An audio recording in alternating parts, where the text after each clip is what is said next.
So welcome to the Integrated Innovation Network Startup Stories. My name is Siobhan Curran and I'm the manager of the University of Newcastle's Integrated Innovation Network, or I2N. My first coffee is just kicking in, obviously.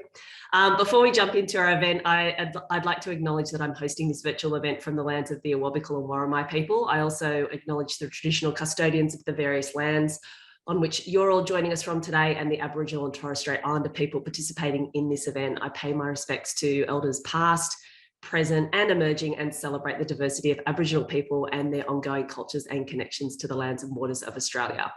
You can also show your respect and awareness of the country you're joining us from by letting us know in the chat function at the bottom of your screen. And the chat function is also where you can connect and comment with other virtual attendees. So for those of you that are new to the I2N, we're an initiative of the University of Newcastle, and we have the central aim of attempting to be a catalyst for regional transformation through enterprise skill development, new venture creation, and entrepreneurship.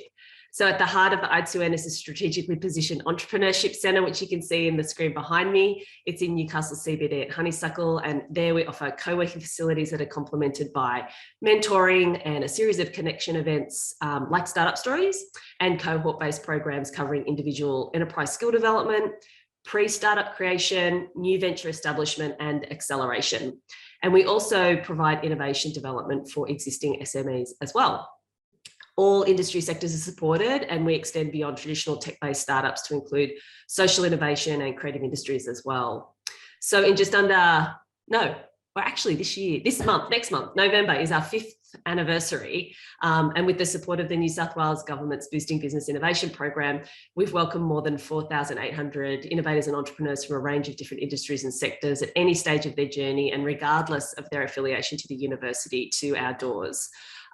We've helped fuel, grow and graduate more than 104 teams. They've raised over $18 million in funding and have fostered the creation of dozens of jobs and work integrated learning opportunities for students. They're acquiring customers, they're winning awards, and they're growing their teams and developing products and solutions right here in the Hunter that are delivering real world impact. If you'd like to know more, you can head to our website, which is newcastle.edu.au/I2N. So a little outline on the format for this morning's event. We've taken a number of questions from attendees at registration, and we'll be leading with those after our speaker provides a brief background on their startup journey. And then we'll open up to any questions that have been asked via the Zoom Q&A function, which is at the bottom of your screen. So our guest this morning is Adam Boyle, CEO of Pegasus. My Roomba is making noises, I'm sorry.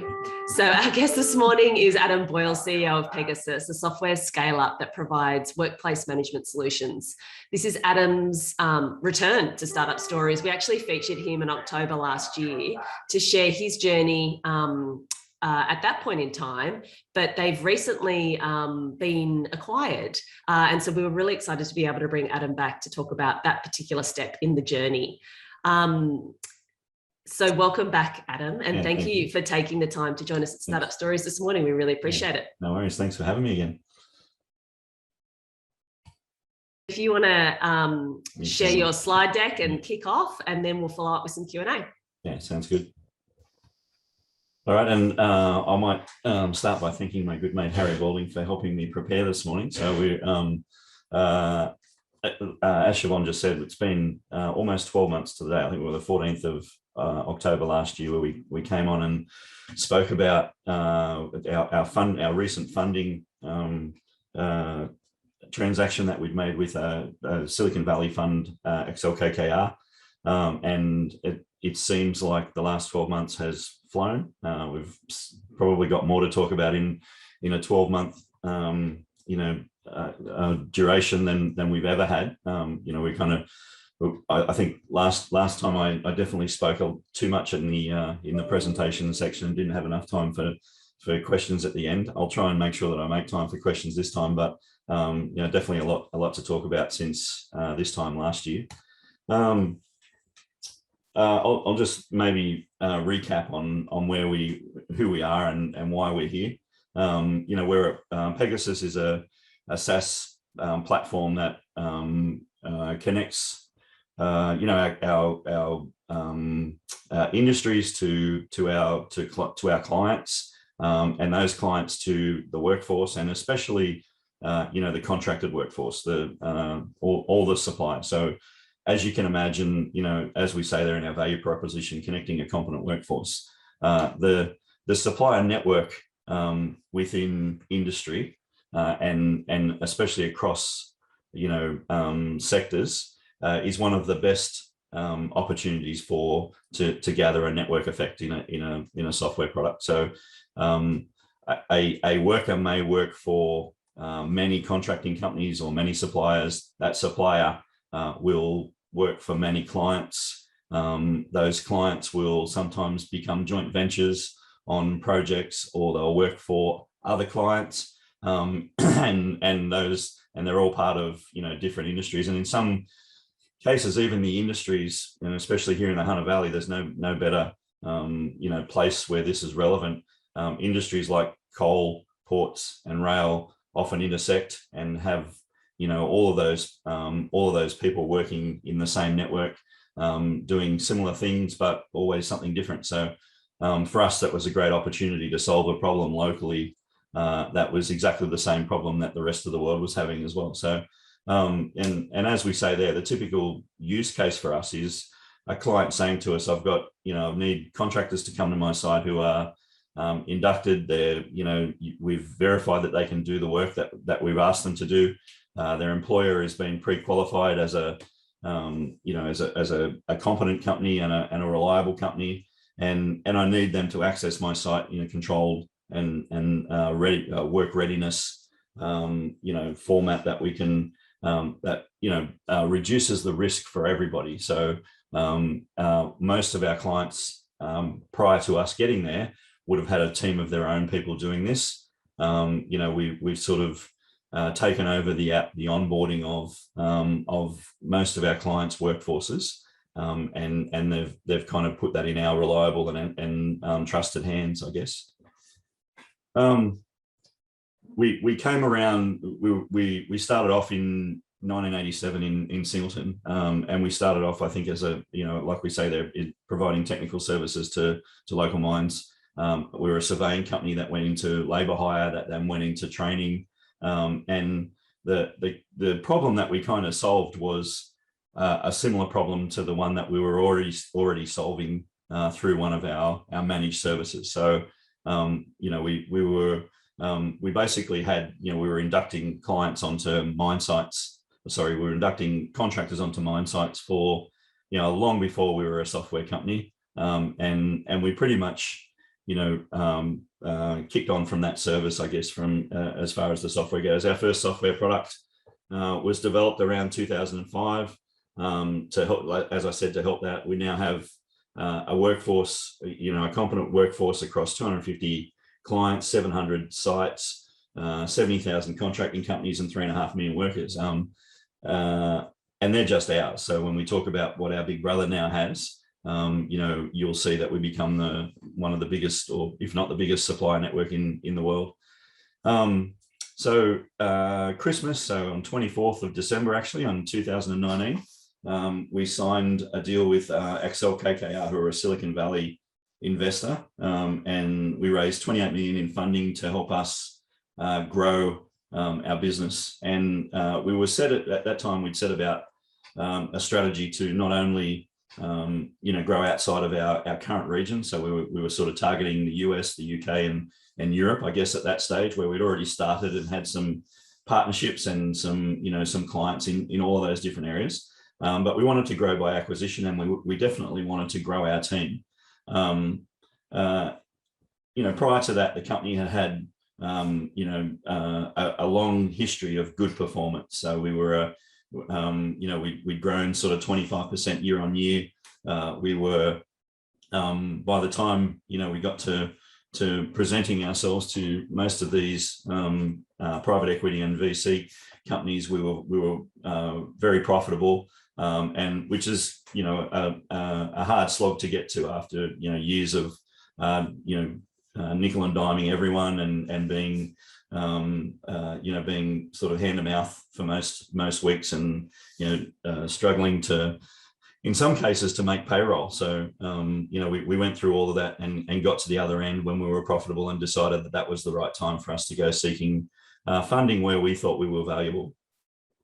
And I guess this kind of, that's where we left off. So when I presented last year, we presented a story of how we got to that funding process. We showed, our growth of attracting, all of these big beachhead Australian clients, anyone from, sort of Lendlease in construction to BHP in mining to Aurizon in transport. We've got Visy, biggest manufacturer in Australia, Woolworths, our biggest retailer, plus Aldi, plus David Jones. All these big beachhead clients that we would that had big workforces, lots of contractors, and we'd started a network from the top down. So at that stage we were sort of we had a 3 to 5 year plan, and as part of that plan, I think even on that last slide there, we'd started to make our own acquisitions. So I'll talk a little bit about this throughout the whole presentation, but we acquired a local software company, Compliance Fox here, and that strategy, whilst they were reasonably new and early in their startup journey, we thought that they made up a big part of our future, and I'll talk about why that's important. We also had plenty of opportunity in New Zealand. We'd met a lady in New Zealand named Sharon Macquarie, who ran a business called iSkills, and they were doing very, very similar things from a service layer on to what we were doing here in Australia. So to get a kind of a ready-made workforce in New Zealand, and also start to extend our services with a company that's already got credibility in the space and have a local presence there. We went and bought the business in New Zealand as well, midway through kind of COVID, and Compliance Fox came around mid-COVID as well. So we made both of those two acquisitions in the middle of sort of the first of the lockdowns. So I guess since that time, and I'll shoot back to here. Since that time, we, like I said, we had a 3 to 5 year plan. We were going to grow the business. We weren't intending to be acquired again, but when COVID hit, and we were not only very popular as a service. Some of the things that we'd already been doing for years and years were the same things that we were being asked to do in COVID. So things like, we were already doing drug and alcohol testing on sites, which led to sort of the COVID testing environment that we were asked to do afterwards. Even things like we have fitness for work declarations when people start work became the COVID declarations. On the other side of the COVID structure, we were collecting. We were scanning people in and out of site, knowing who's been in contact with each other, who had been on the site at the same time. All of these things that we were being asked to do, prior to here by our mining clients and our construction clients, because it was part of safety legislation here in Australia, even down to now. Being able to acknowledge, that somebody's been vaccinated to get access to site, became, things that were critical on the other side of this to get businesses back to work, and ensure that they were, maintaining all of these, all the criteria that the government was setting for us to get back to work. So there was, of course, a couple of things that we added to the product, things like, thermal scanning of on login, so that we could see whether people might have been carrying a temperature and were may needed to be checked out a little more than the guys who had passed that thermal scanning test. But it was minimal. 90% of what we were already doing became very relevant to our customer base and to new customers. So we very much went through a growth period, through COVID, unlike a lot of other businesses. So on the other side of that, prior to that time, we didn't realize that some of the things that we were doing were getting us noticed by the right people, as this slide says. So our unique value proposition was heightened in COVID. We told our story a lot, probably more after the acquisition than we ever had. The story started to resonate with a lot more people, but a lot of the people that we'd already spoken to, we'd gone through all of our competitors. We'd gone to their VCs and their PE firms for the last 2 years, not only to find out any ways that we might be able to partner with them, but to let them know we were around and let them know what we were doing. And in the end, that became very relevant to the future of the company. We kind of focused on the right things, which for the PE firms is things like revenue and our market share. We were getting everything ready to be acquired, I guess, without realizing that was a possibility at that stage. And a lot of that comes down to the way that our clients think about us. We very much have a value-led, a sort of a market, an account-based selling strategy that has been dominated by making sure that our clients are happy, making sure that we feel like we're listening to them and they're taking us in the right direction. And some of our key clients like Yancoal and Lendlease and Woolworths and these guys have been instrumental in showing us where the next pathway is. And it leads to things like we can, the ability for us to tell our story very well. And that story then starts to drive, who notices you and what can happen afterwards. So we did plenty of these kind of keystone client quotes, lots of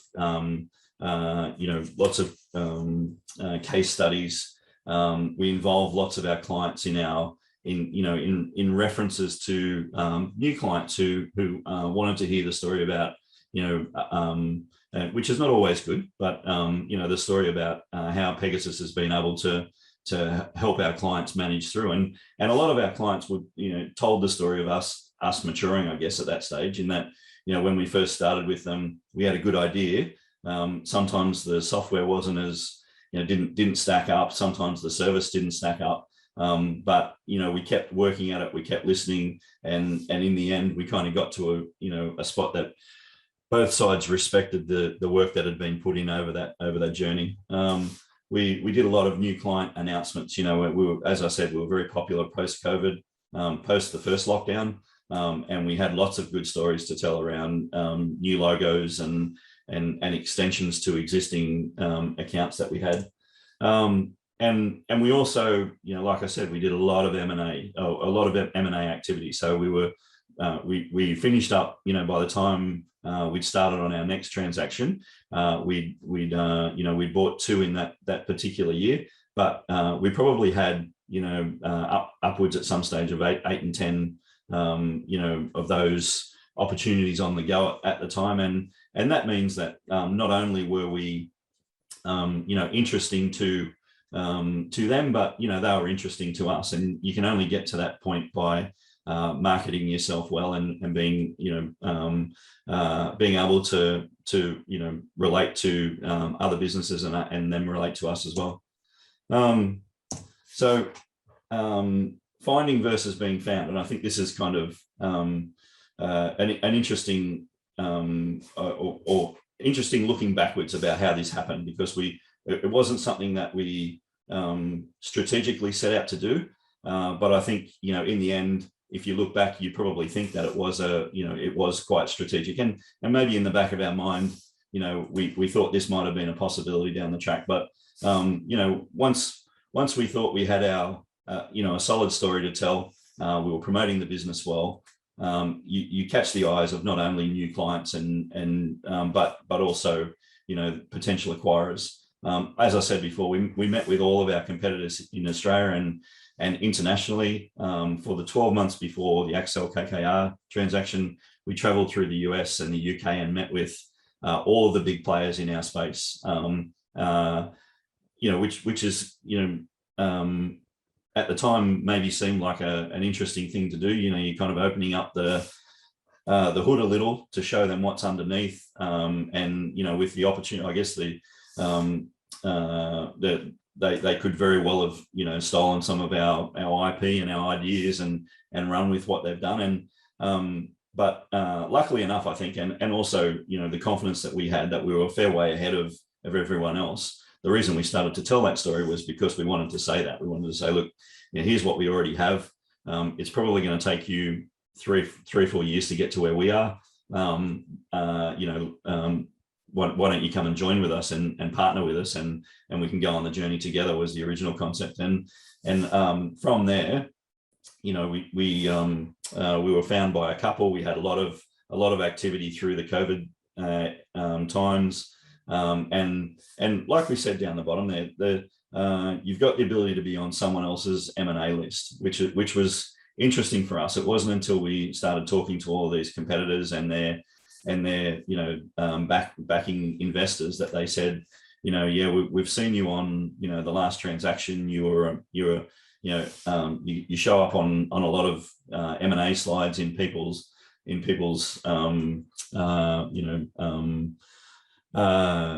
diligence processes, and so you've obviously done the right thing in making yourself visible to all these, but also getting a good market share in Australia that people wanted to be part of.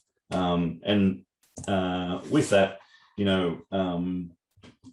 these were the common things that they were looking for, so that everyone looks for a growth trajectory. And as I said, we were sort of 25% year on year up until COVID, which was, we went sort of flat for the time period of the lockdown, but recovered to sort of 15%, I guess, in that particular year. And again, we're back to this year we look like doing sort of 35 to 40 in the year following COVID. We've got good recurring revenue. We've got good SaaS revenue. It's very networkable. So it grows in different ways. We've got complementary services and solutions. So not only are the products backed by or sort of the product growth within the company, but our services is something that we kind of maybe undersell. We've got a very good customer service team. We're probably seen as, I think, the market leader there in being able to not only when you're bringing on 3.5 million workers into a system, you need somebody to be answering the calls when it doesn't go right for somebody. And we've definitely got a very good team doing that at the moment. We've grown our capability. We've got lots of good people. All those acquisitions that we did added more great people to our organisation.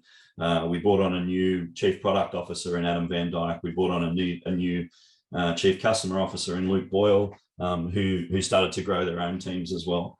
And the growth potential for us through that time period was a great story to tell. And then I guess from there. And before I start talking about this slide, so leading into, I said Christmas 2019 was when we'd set off on our growth trajectory. 12 months down the track, we came across a company called Avetta, who we had already met with on our recent visits to the US. We'd had plenty of good conversation with them and their investors, Walsh Carson. They, at the time when we were first going through our Series A, they probably were looking for a full acquisition at that time. We were still thought we had a lot of growth, a lot of growing to do, so we decided to go with Accel KKR on a minority transaction, which meant that we still had some skin in the game, and we were still going to try and drive things from there. At about Christmas time last year, when Avetta came to us and said, "Look, we really like what you're doing. we want to know if there's any way of partnering. We set up a few calls, we ran through our product, and we talked about a few different opportunities that we could work on together. And I guess, once it all started to make sense, I got a call from my new boss and CEO of Avetta, Ashad Matin, who said, look, this doesn't make sense to do as a partnership. We'd really like to acquire you if you're interested. We were very upfront in saying to him, look, we really haven't realized the value for Excel KKR yet. We got a 3 to 5 year plan with those guys. We're only 12 months in. We probably haven't grown as much as what we would have liked to. I don't know that we're going to show the value for you that they're going to want in return to be able to get through a transaction. And he offered me a very attractive and big number on the 24th of December 2020, and to which I kind of responded to him to say, oh look, I don't think it's enough. It was one of those numbers that I guess everybody who starts in this game thinks, if I got offered that as my as a business owner of a software company, you jump up and down, start waving your hands around and say, thanks very much, deal done. But I had this sinking feeling in my stomach because I knew it wasn't enough for our existing investors to sort of get a return at that stage. And I was very upfront with him. I suggested that maybe, come back 12 months later, we'll work hard at it. We might be in a better position. He said, let me go away and have a talk to our board and our shareholders, and we'll come back and see what else we can do.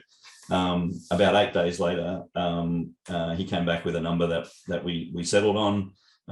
It was enough to get the deal done with our current investors, and also enough for us to very much be on board with the future of what the company would look like, with the two businesses together. So for the 8 days in between Christmas and New Year, though, I had obviously I was sick in the stomach, thought, we just let up the best opportunity that we might have ever had. But luckily, as it turns out, everybody saw the value, and that's what I was talking about before. Sometimes the value that you've been able to build up can mean more to people into the future than it has meant in the past. And if you can tell the story of the future and what that might look like, even though sometimes you try and not give too much away, in a lot of instances you're trying to keep that as your unique value proposition, in that you're the only one that knows that story, and we're going to go and attack this, and no one needs to know that because we don't want any competitors in that space. For us, telling the story about where we were heading was as important, and probably got us over the line as far as this acquisition went. So it leads into sort of the last part. What happens? The acquisition took about 4 months this time. The last one with AKKR took 12 months. The reason it was only 4 months this time was because we were recently out of a diligence process last time, so we were able to share a lot of that, and we had the backing of a credible private equity company who had a good relationship with our new private equity company, and were able to sort of negotiate through some of the things that would normally happen if you're meeting for the first time. 3 months or probably 2 months of that was we'd start in the morning. We'd probably demonstrate from 7 a.m. our time till midday, when the US guys would check out. We'd spend the rest of the day getting ready for the next day, and we'd do that over and over again, most days for 2 months straight, and most times on weekends as well. So it didn't stop. It's as full on as you'll get in business. It's one of those periods in time that if you look back on it and you didn't give it your all, then you would have known that you've left something on the table. So we definitely had everybody involved, and it's very expensive, it's time consuming, it's energy consuming. It definitely stops the business for a while, because everybody's sort of focused on getting this over the line. But as we say down the bottom there's plenty of chances for both sides to pull the pin. but it's never an option. You just don't. You kind of find a way to get through it, and get to the other side, and work on basically the resilience of the business to get there as well. So where we're left with is that in early July, we were acquired by Avetta after a couple of months of having to wait for FIRB approval, so the Foreign Investment Review Board. But we got there in the end. We're now the largest global supply chain risk management solution. We've got, we added another 100,000 suppliers from the Avetta network in the US. We've got a massive opportunity in across the globe to extend our product into theirs, and it's already started. The first of their clients that they introduced us to was Amazon. And for a little company out of Newcastle to be working with, one of the largest and fastest growing companies in the world was something that we probably never intended to do, or if we had of it, probably would have been their Australian branch. But we're now talking globally about a workforce solution with them that is an opportunity that you would never pass up. So we all believe in the future. I've been lucky enough to be able to roll a lot of my shareholding into the future as well, to keep some skin in the game. And we're in the early stages of integration at the moment. So life after being acquired, and I'll try and get through this bit quickly, because there's some great questions, and I think it helps to tell the rest of the story as well. Why do they buy? They buy for growth. There's a lot of focus on growth now, and there's a lot of focus on opportunities together, but also creating them for each other. We are still very much the Australian base for the US, and it's an important base in terms of compliance and safety software. Between us now, the business is well and truly up over $30 million in revenue.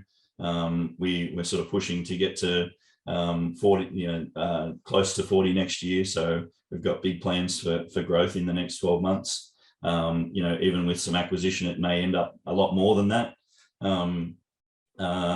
So whilst I don't report to a board anymore, which is both good and bad, because I had a lot of great board members that I now miss, but also it is, as most people would know, it's a very lonely feeling, because you tend to only talk to them either once a month or once a quarter, and you're kind of left to make most of the decisions yourself. I now report through to a US executive team who give me a lot of help on a daily basis. There's lots of challenges, of course. We haven't been able to meet these guys in person. They're very keen to come to Australia, and we'll probably do a lot of traveling to the US, I guess, in the next 12 months when the borders open. But one of the reasons we did it was they're all very, very nice people. They fit in with the culture of our place. They share similar values, and whilst someone else could be making the decisions about our business and our product, we're pretty sure that they trust and respect what we've done here enough for us to be able to keep going with what we do. And that's been the experience so far. We didn't lose anyone through the acquisition. It was a zero synergy deal, and we're on the other side of it now, and we're starting to integrate with their teams here in Australia as well.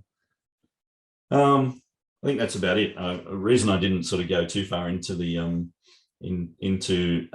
some of the detail is because some of the questions that we got were great ones, and sort of led into.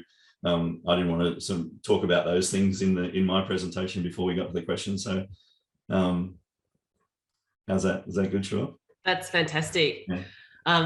I think that's provided some really good insights. In fact, one of the questions that we just had thrown up in the Q&A, you've already answered around what it is that companies are looking for in mergers and acquisitions. So, yeah. But what I will do is just jump into the questions, because we've got lots of them and there's some crackers in here. Yeah. So the first one I wanted to kick off with is from Glenn Downey from the Multi Group, who's asked, Pegasus seems to have been a slow burn and then suddenly lit. What aspects made the big difference? I think very true. I mean, from the outsider looking in, it does appear that way. We don't feel like it was a slow burn.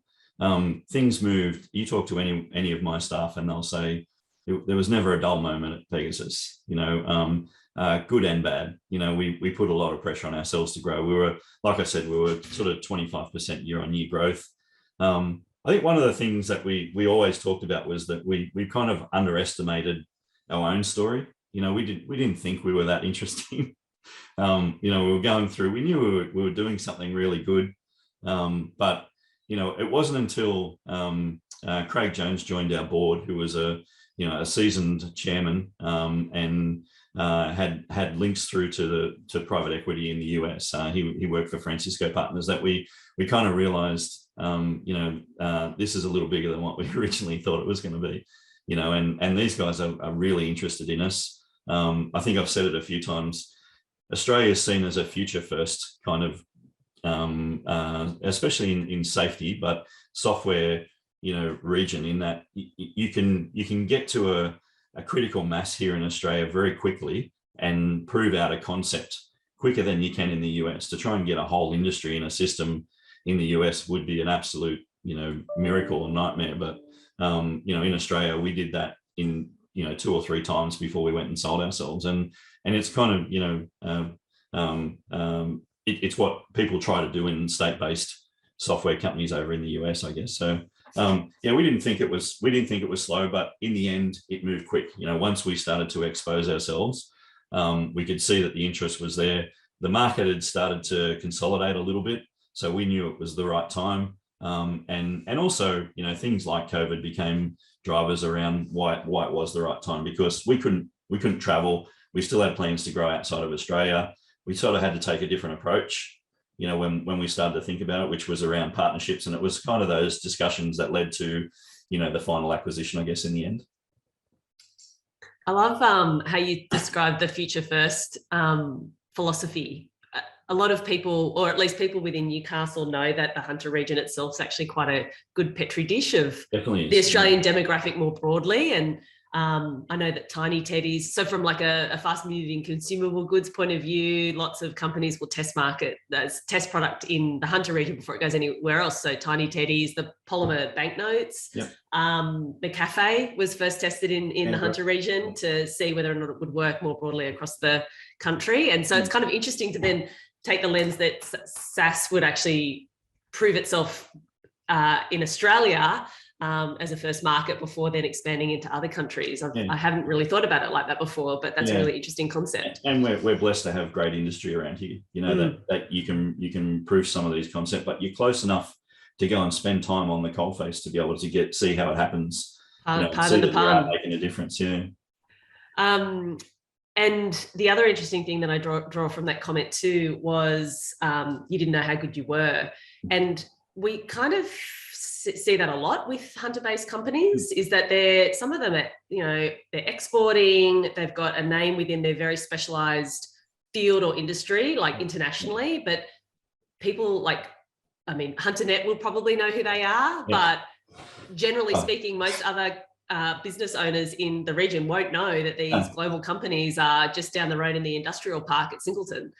Incredibly, and one of the things that we're taught as we're going through these, we're starting businesses, and we get to, especially where you get to you're competing with other products in the market, but you're also competing with lots of other businesses in the same area.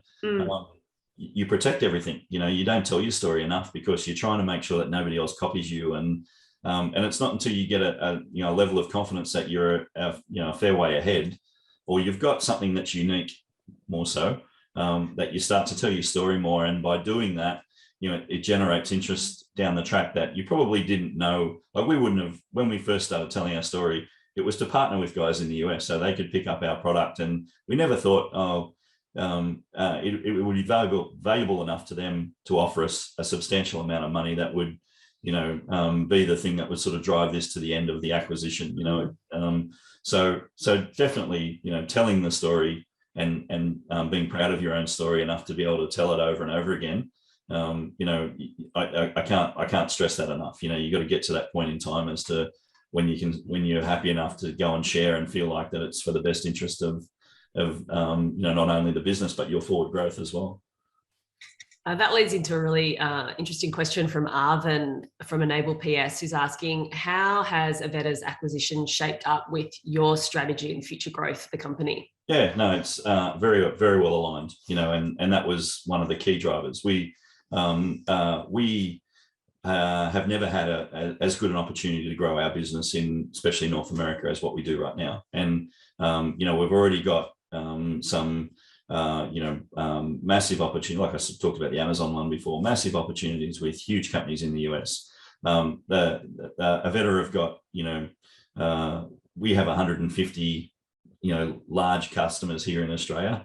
They've got, 500 to 1,000 of the same size as us, that we can go and plug our product into very, very easily. Like I said, the value proposition makes absolute sense, and it's not, it's not a foregone conclusion, but we think it's going to be, a good marriage in that, it's going to, we're going to grow together. And like they said when they first came in here, we're paying, they paid us a good multiple because they want to see us keep growing at the same rate that they're growing, not for them to come in and take it all over and do it. So we've still got, control of our product. We've got control of our people here, where, and control of our culture, especially, and one of the funny things that we've seen so far is that, again, you get into these things thinking they're the big brother and they're going to tell us how to do things, but they've been very open to the way that we do things as well. And they're sort of saying, look, we don't think we're as agile anymore. We'd like to try and work out how we become a little more agile again, and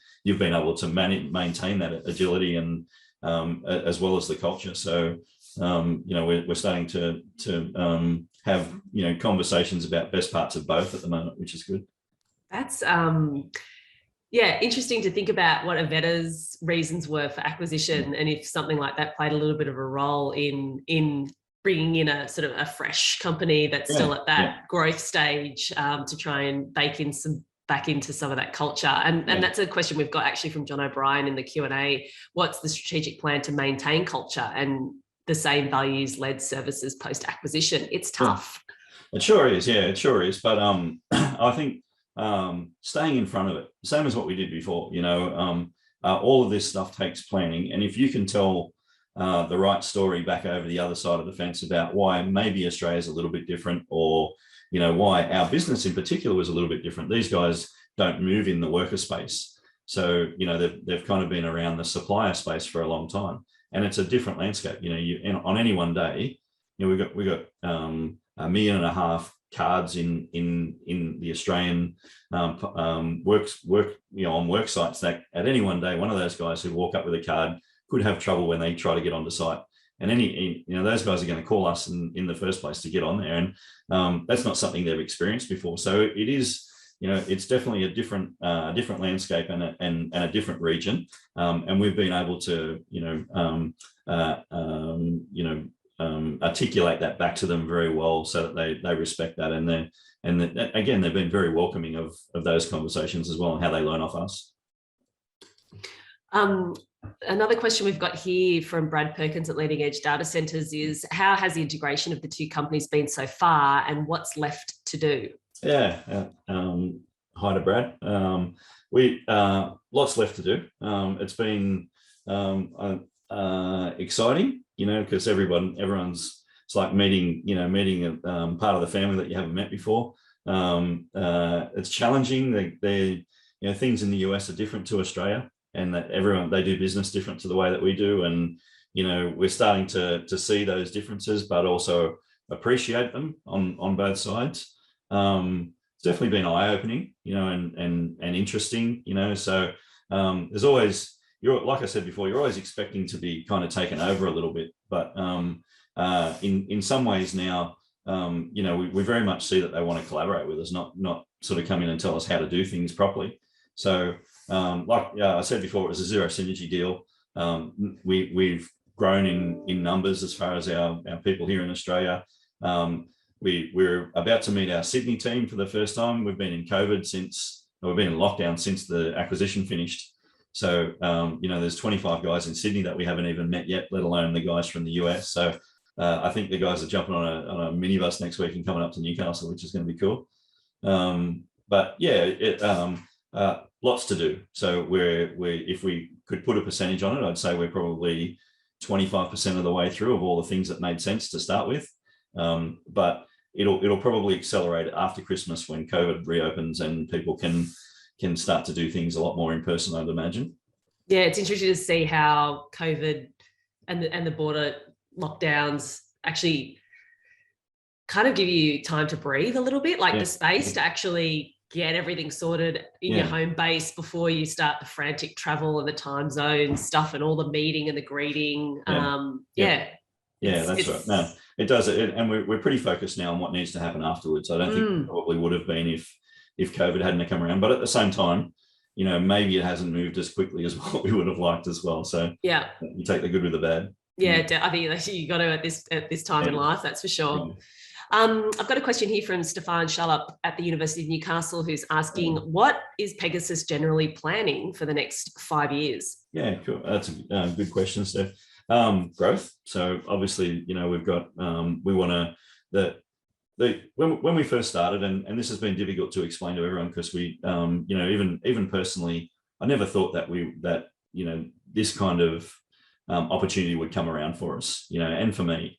So all we were trying to do was grow the number of workers in our database. That was the concept. It was very simple. Like, all the things that we were doing was to grow, by, clients and enterprises, and then networks, and then we acquired other networks, and so it all started to build this, kind of this network effect. And now I guess we talk about those additions to the network in a much different way.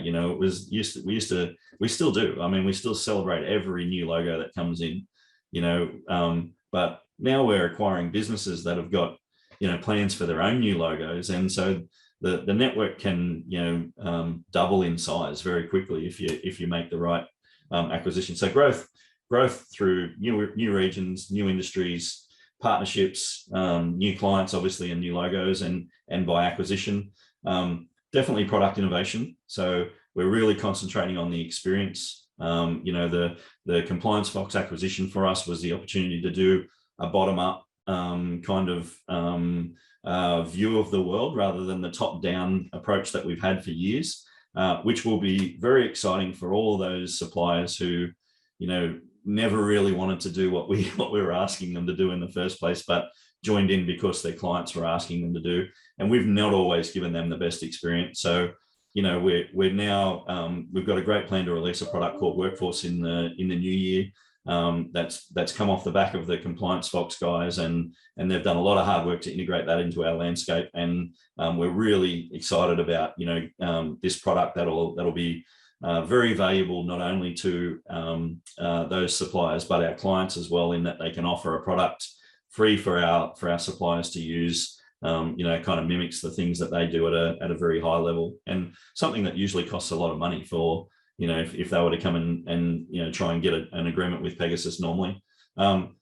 Also things like, we've partnered with Stephen, who asked the question actually around AI, so he knows a little bit about this. We've partnered with the Newcastle University to do an AI machine learning project, where we're now validating a lot of our competencies in real time. We're working on in the mobile space about how we can do away with the plastic card concept, and use the mobile for much more stuff when we get onto site, and how it interacts, with hardware, and doesn't mean that people, it means that people don't have to touch, all the things that they shouldn't be touching now, and they can do it all on their devices. So lots of great things going on at the moment.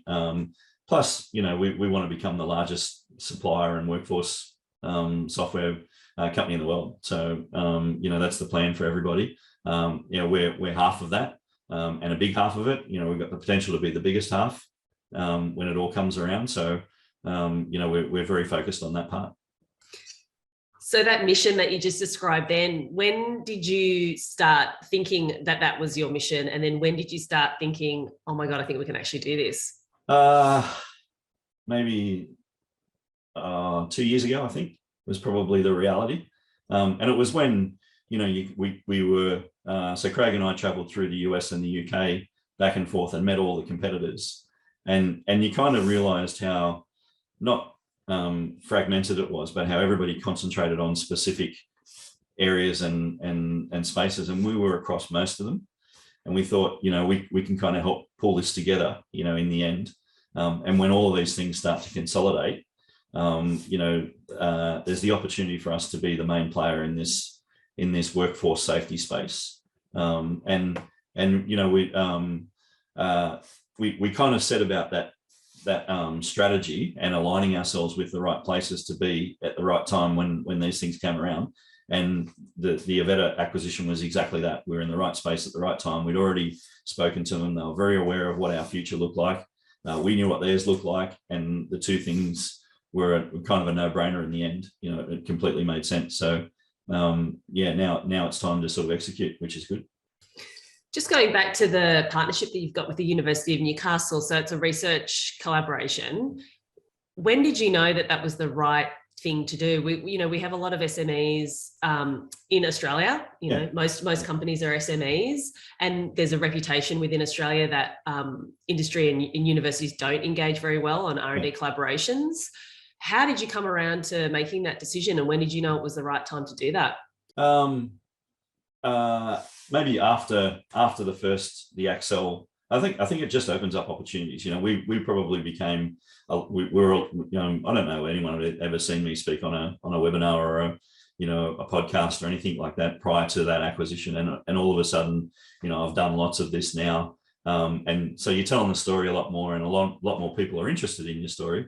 And one of the first ones was the university. And, we, like I said before, with a lot of things, it just made sense when you talked about what our future was and how we get there quickly. We've been off talking to companies in Sydney who did this, who, wanted to own the IP and wanted to, drive it down their own pathway. Whereas, the university are open to listening to our story and contributing to how, they can make it part of their own story, but also give us, the experts who are already, they're AI experts in the university who, are teaching our best guys how to do it in the future. We got to run the ideas past them and validate a lot of it to start with.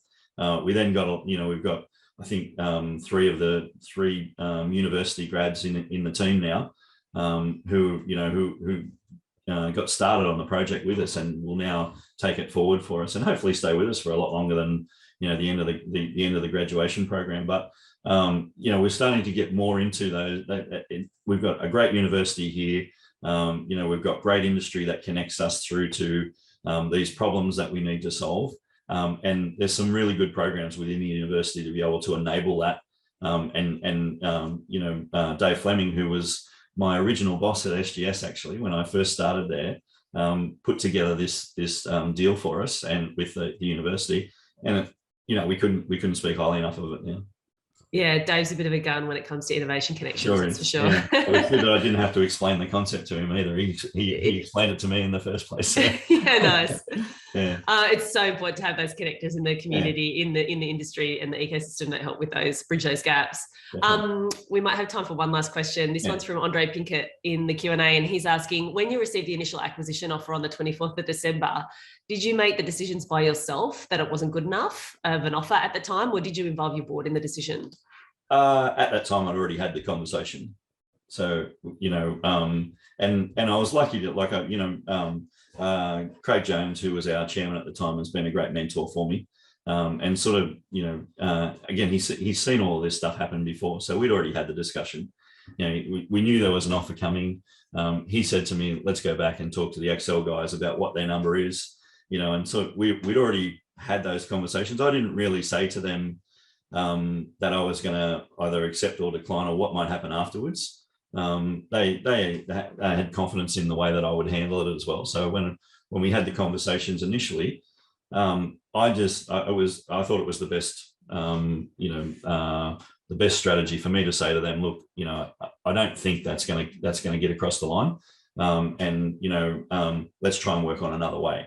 And it wasn't for them, the other way. I wasn't actually expecting them to come back and do what they did. That was, again, I thought we'd have another 12 months. Maybe they'd set across a pathway of being able to partner like we'd originally thought about. And and work on a way that we could show them that we were growing and get to that sort of value prop down the track. But no, that, you know, they felt like they had confidence in me on the negotiation side. It's probably one of the things that I've been able to do well in this job, you know, throughout the whole, you know, we've got those big clients that we've always negotiated deals with over time, which, you know, is a difficult thing for, you know, companies like ours out of Newcastle to prove ourselves in that landscape. So yeah, I think it's you've got to back yourself, but also at the same time be very well prepared on what you don't want to say the wrong thing at the wrong time. Yeah. And a final question from me is, what do you think the future is for SaaS-based companies here in the Hunter region? Yeah. Yeah, I'd love to get your, how important is it for you to remain headquartered here in Newcastle? Yeah, very important. You know, this is, we recognise all the great things about why, you know, Newcastle's been important to our story, you know, and, you know, links to the, you know, to industry, links to university now, links to you know, a really solid ecosystem in this space now. Great companies like, you know, the Newey Tech people who are helping us, and you know, other great companies like Camplify and other businesses doing great things here in Newcastle. And, you know, Andre's on there as well, I can see from Port. You know, we all, it's nice to have a group of people around here doing other good things, and we can all talk to each other about, you know, some of the things that are going on, and we get excited by each other's, you know, wins at the moment. I can't wait to see what happens next. I really want to be a part of not only our story but others as well. So, you know, I've probably been more welcoming of you know, giving my time to others who are going through the process, so I can, you know, sort of help guide them through, in some cases, what might come up. The same as what Craig did for me, I guess. So I think that's a way of me being able to give back. But I think it's, you know, we're as well positioned in a space. It makes complete sense here. Like you said, a lot of things get tested here in Newcastle because it does absolutely make sense. You know, you can do things here without interrupting the rest of the landscape too much, but it's big enough to make a difference, you know. So yeah, I'm excited. I'm very excited about our future, but also everybody else's here. That's a great way to end off, and I love hearing the way in which our more experienced founders are giving back to the community. And I love seeing this, even within a 12-month period, the growth and the development of these SaaS-based companies in particular. It's just the maturing of the ecosystem is just so awesome to see, and we're really excited that you're part of the community. So thank you so much for giving up your time today. I really appreciate it. And I know you've got a sick doggo who sounds like they want to maybe get out of the room. So I totally understand if you need to give up. Oh, poor baby. I hope he's feeling better. He's ready to go soon. So I'm just going to go through some last minute messages, but I know, Adam, if you need to jump off, that's totally fine. But thank you again so much for giving up your time this morning to share your story with us at Startup Stories. We really, really appreciate it. Yeah, no trouble. Thanks for having me again. And thanks to everyone for joining. So I'm just going to just sign off with a couple of final messages here at the I2N. So I'm hoping that display is showing up okay. Yeah. Oh, okay. How about now? Nope. Just okay, sorry. This is like a total glitch, which I should have sorted right before we're about to come out of lockdown, but it appears not. So let me just try that again. 1 second, sorry. Okay, how about now? Just switch displays and you're good to go. Thanks, Rich. Okay, so thank you so much for joining us for Startup Stories. This particular event was actually part of Spark Festival, which is Australia's tech and innovation festival. There's still something like 8 days to go of the festival, but a lot of the events are online, so I highly encourage you to check out the website, or you can use the QR code there to find out what else is on across Australia's tech ecosystem. if you're interested in developing out a solution to help our researchers who are currently working on how they might be able to reduce mosquito populations in Newcastle, they're looking for some innovative trap designs. So applications for this actually close next week. So I would encourage you to jump online. You can actually get some seed funding to help you develop out your prototype and test it with our researchers in the market. And it would really, really help them with their research project as well. The next startup stories that we've got coming up is in 2 weeks' time. And so this is with Lauren Branson from Your Food Collective. We will be hosting this as a virtual event online on Wednesday, the 3rd of November at 8 o'clock. So if you're interested in hearing more a little bit about circular economy and ag tech as a SaaS-based platform, I highly encourage you to jump onto this startup stories. Our next Join the Dots, which is our monthly networking event, will actually be face-to-face, yay, at our new home here at the Q Building in Honeysuckle, and it's all about startups. So startups in our ecosystem and support for startups more broadly. So please mark that one in your diary, Wednesday, 25th of November. I think Rich is going to post up a link to the Eventbrite to register for that one. So it will be limited numbers because we will be playing by the 4 square meter rule, and you will have to be double vaccinated if you wanted to come along, but we will be live streaming the event as well. And with the borders, the restrictions easing, our hub at Honeysuckle's reopening next Monday at 9 o'clock. So we do have co-working available in our level 4 co-working space. So if you're interested in wanting to be able to join a community of like-minded founders who are on the journey, as well as their first hires, please get in touch with us or head to our website for more details on the passes that are available for you to co-work from. And of course, we also have our venture mentor service. A couple of the people on the call today were actually in our mentor pool, and they're supporting that founders who are maybe at the ideation stage all the way through to scale up stage, mentoring them as a team. So you don't just get one mentor in venture mentor service, you actually get a team of mentors, almost like a quasi advisory board, helping you through your journey. So please head to the website if you want more details on that. Thanks again so much for joining us for Startup Stories. Hope you have a fantastic Friday and looking forward to seeing you at the Q Building sometime from next week. Have a great day, everyone.